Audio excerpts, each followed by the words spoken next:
find it? Right in front of them, exactly. Now I'm gonna go ahead and turn on Becker's mic. Hello, everyone. Oh, that was perfect timing. We can hear you just fine, Can Becker. you hear me? Yep. Excellent. Now, Becker, we were discussing all of these amazing animals you have around you and how just making observations can tell us a lot about the animal itself. But my first question for you is, how does it feel in there? Like, what's the temperature? It is a wonderful 74 degrees at the moment. So it's pretty warm. This is not the temperature you would find off of our coast right here. This is more what you would find in tropical waters like Hawaii, places like that. Whereas we off here in Southern California, we probably get around the 60s, 60 degrees. It was 52 this weekend. It was very cold. Yes, off of our coast. It can get pretty brisk out there. Now, let's go ahead and start over here. There's a lot going on your left-hand side, Becker. This is what we call the fish tornado. Now, what kind of feed is going on over here? So this is the large scatter, and we're trying to target that guy right there, a blue trevally. And let's see, there's also golden trevallies in there. And those are the two most aggressive fish that we have here. And what's cool about the golden trevallies is that they're the ones that have the black vertical bars. And if you can see right now, they're becoming more apparent. The black bars are a signaling device to other trevally in the area. It's basically a dinner bell. Yes, exactly. So kind of to go back to what you were saying, you said this is a large scatter feed. So we have two different types of feeds going on in this exhibit. Right here we have the scatter feed, where they kind of have like a water bottle full of fish smoothie. And they're just like squirting it out all around them, and that's why those fish are literally circling them like that, because they're literally spreading it all over the water. Now that's one kind of feed. Over on your right-hand side, Becker, we have a different kind of feed. You want to talk about that a little bit? So Steve right here is trying to target feed the Queensland grouper that's at the bottom. Unfortunately, he doesn't seem to want to eat at the moment. So yes, that target feeding, it usually happens with a certain kind of object or a color that they recognize, and then they go over there and they know it is lunchtime or breakfast time. Now, I like that you brought that up, that he's not hungry right now. A lot of these animals, they are offered food even when they may not want to eat or they're not hungry, but they are offered it every time there is a feeding session. Now over here, you're going to be noticing our rays and our zebra sharks kind of doing laps up here in this left-hand corner. Now, Becker, what are these animals going to be eating? So they eat clams and squid. And here comes the eagle ray right here. I love this guy. Hi, buddy. And you can tell, like you were mentioning earlier, they have their mouths on the bottom of their heads, on their faces, which means they're going to be rummaging around on the ocean floor looking for goodies. Yeah, so we're actually feeding them at the top of the exhibit, even though in their natural environment you would find them feeding along the bottom. But they are being target fed. You can't really see it, but they are recognizing an object or a color, and that's how they know to go up there. Same thing with our zebra sharks. Now, our zebra sharks and our rays, well, sharks in general and rays, share a lot of different adaptations because they're both cartilaginous fish.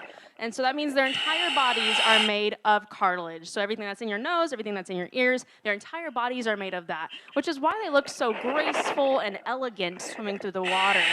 Now, another thing that they share is types of camouflage. So you'll notice that on a lot of our animals in here, actually, you're going to see a white underbelly and a dark back. Now, Becker, what do we call that kind of camouflage? The camouflage that they have is called counter shading, where they have dark on top and a lighter color on bottom. And that's so that if you're underneath them and looking up, they blend in with the sky. And if you're on top looking down, they blend in with the bottom. So you can't really see them. Yes, exactly. Now with our sharks and rays, it's a pretty distinct line between the white and the darker back, but you'll see on a lot of our fish as well that it's more of like a gradient, kind of like an ombre, but they still have that counter shading, and actually a lot of marine animals have that counter shading to really help them camouflage in the water column. But we also have some other types of camouflage in here as well, and that's going to be disruptive camouflage, and you can find that on our zebra shark, right there, showing off. And our white-spotted eagle ray, that was this one right here. So all those spots that you're seeing is literally meant to disrupt the outline of their image when they're trying to camouflage in with their surroundings. Now, a couple other animals that we have here that have disruptive camouflage are our harbor seals outside, our giant sea bass downstairs, and even our own military uses this disruptive camouflage with all the shades of green.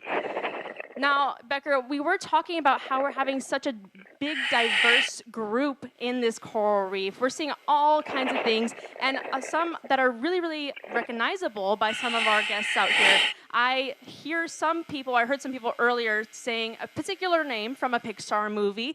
This is what we call a blue pallet tang. Now, Becker, what kind of fish is a blue pallet tang?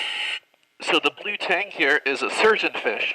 And surgeonfish get their name because they have a bony protrusion, almost like a scalpel, if you will, between their tail fin and their body. And there's a lot of fish in here that are surgeonfish. Not him, he's a mono. This one right here. Hi, buddy. Yes, exactly. And there's another fish from that same movie. We have a bunch of them right here, these yellow tangs.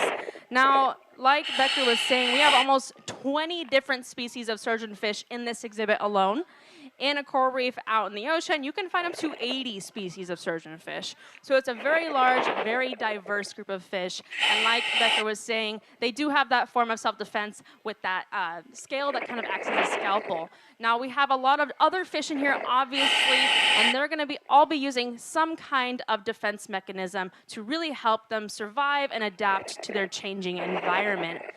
Now, I did say changing environment because we discussed earlier that this habitat is facing some challenges, but it's so important before I even get into that to know that coral reefs support over 25% of all ocean life, but cover only 1% of the ocean floor. Who here has seen real coral, like outside of the aquarium?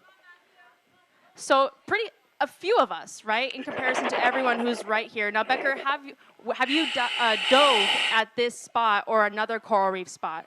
So I haven't been lucky enough to dive what is the blue corner located in Palau, which is what we're modeling here.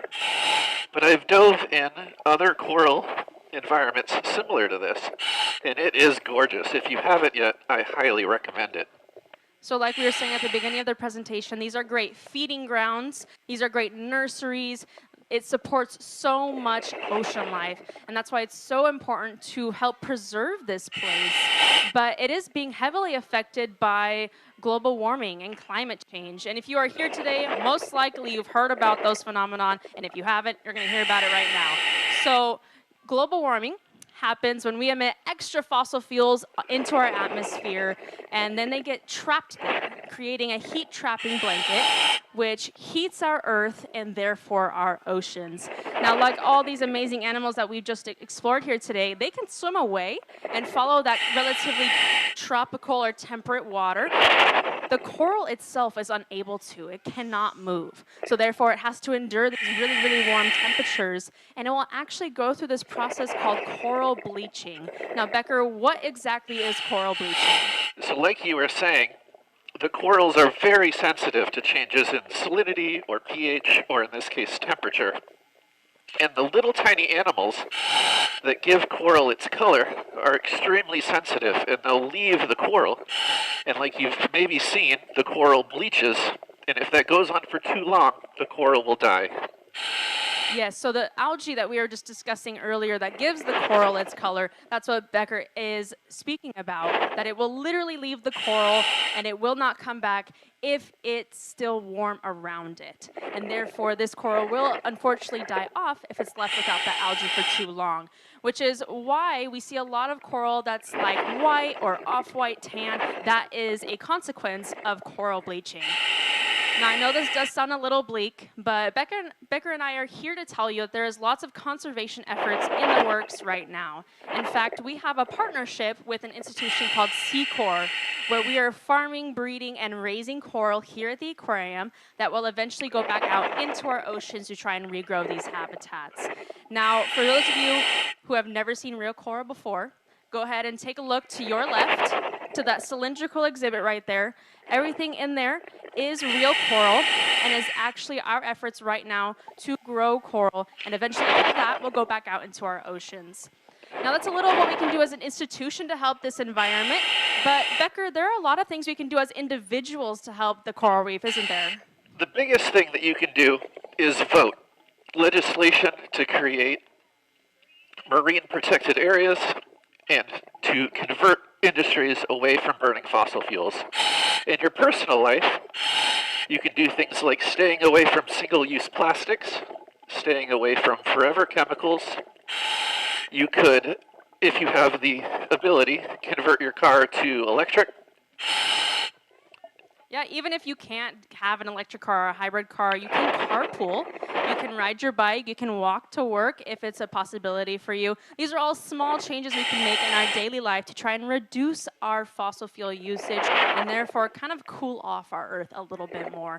But also, raise your hand if you've supported a nonprofit before. Everyone's hand should be up right now. You are at a nonprofit institution. The Aquarium of the Pacific is a nonprofit. So anything you purchase here today, including your ticket just to get in the door, all of that money goes straight back to the 12,000 animals that we have here at the aquarium, but also all of our conservation efforts happening behind the scenes and offsite as well, including our partnership with Seacor, and none of that is possible without any of you. And lastly, but certainly not least, you can always volunteer your time. I'm very happy to say that all of our divers here at the aquarium, including Becker himself, are all volunteers and volunteer their time to come and feed our animals, clean our exhibits, and talk to guests just like Becker is doing right now. So let's go ahead and give all of our divers a round of applause. None of this would be possible without any of them as well. It takes a village. So we need them, we need you guys, we need everyone caring about our ocean backyard. So Becker, my last question for you is, do you maybe have some time for pictures and high fives with our guests? Oh, certainly. I would love to take some shelfies with you guys. Alrighty, my friends, if you'd like a picture with Becker, go ahead and come up straight to the glass. There's no problem coming up now. If you have any further questions, I'll be sticking around for just a few more minutes. But other than that, have an amazing day here at the Aquarium of the Pacific. Hi, guys. Having fun?